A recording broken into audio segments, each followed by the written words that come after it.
What's your why? What's the why behind your ventures and what you spend your time on? I will say I'm much more fulfilled being in charge of my journey this way versus teaching. And I don't mean to... And what's the difference for you? Yeah, so the difference is I choose what I want to do when I want to do it and put as much work. And if I work really hard, ideally, it will end up with a much greater result, whether that's monetary or just a great story.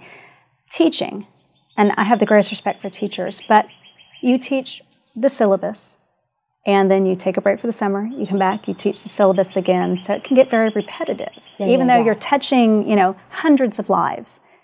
It just wasn't for me. Right. So fit my life much better.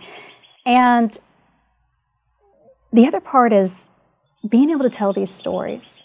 I mean, really, and that goes for blogging as well. So I always tell the story of Deborah Boyd, who was a blogger, retired, and she found she couldn't make ends meet. So she was considering going back to work. Unfortunately, she was then diagnosed for a second time with breast cancer. So she knew it was coming, and she's like, oh my gosh, I've got to pay bills, I go through treatment, I've also got to find a job. And she came to actually our blogger conference and learned about the different ways that she could monetize. And she's in a very specific niche. She used to be a cruise director on cruises. And so she blogged about traveling, and she had a very unique look at it. And so she had a great blog. And so she used some of these techniques to monetize.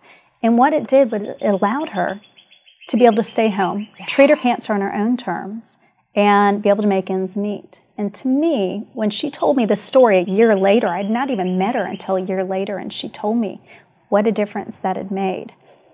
And I thought, oh, this is actually changing people's lives. This is actually helping some. Yeah, so teaching in a different way, right? You're teaching and equipping people to go out and write about their passion and be able to create an economic engine. Yes, if they want. And that's not everybody's end goal.